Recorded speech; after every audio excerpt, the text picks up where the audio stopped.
அஸ்ஸலாமு அலைக்கும் வரஹ்மத்துல்லாஹி வபரகாத்துஹு. Welcome to Tamil Islamic remedy.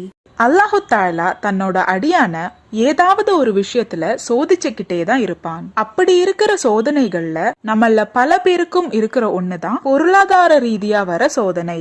பொருளாதார ரீதியா நமக்கு ஒரு கஷ்டம் ஏற்படும் போது நம்ம மனசுல முதல்ல வந்து நிக்கிறது கடன் தான். அப்படி கடன் வாங்கி இருந்தாலோ அல்லது கடன் வாங்குற நிலைமையில நாம இருக்கோம் அப்படின்னாலும் அதுல இருந்து மீளறதுக்கு நபி ஸல்லல்லாஹு அலைஹி வஸல்லம் அவர்கள் நமக்கு ஒரு துஆவை கற்று தந்திருக்காங்க. கடன் பிரச்சனை தீர்க்க நபி ஸல்லல்லாஹு அலைஹி வஸல்லம் அவர்கள் நமக்கு கற்றுத்தந்த ஒரு துஆவை பத்தி தான் இந்த வீடியோல நாம பார்க்க போறோம். அபூ ஹுரைரா ரலியல்லாஹு தஆலா அன்ஹு அவர்கள் கூறினார்கள், நபி ஸல்லல்லாஹு அலைஹி வஸல்லம் அவர்கள் தூங்குவதற்கு முன்னால் இந்த துஆவை ஓதி வருபவர்களாக இருந்தார்கள். இந்த துஆ கடன் தொல்லை வராமல் தடுக்கவும், இருக்கிற கடனை திருப்பி செலுத்துவதற்கும், வீட்டில் பரக்கத் அதிகரிக்கவும் அல்லாஹு தஆலா உதவி செய்வான் என்று நபி ஸல்லல்லாஹு அலைஹி வஸல்லம் அவர்கள் கூறினார்கள். அந்த துஆ பிஸ்மில்லாஹிர் ரஹ்மானிர் ரஹீம். அல்லாஹும்ம ரப்பஸ் ஸமாவாதி வ ரப்புல் அர்லி வ ரப்புல் அர்ஷில் அலீம்.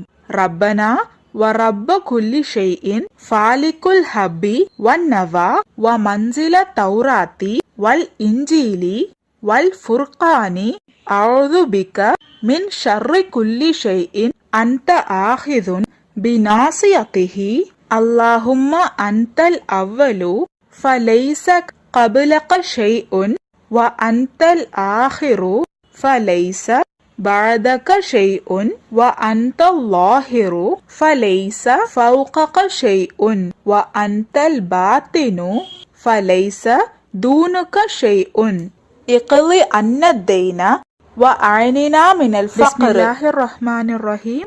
اللهم رب السماوات ورب الأرض ورب العرش العظيم.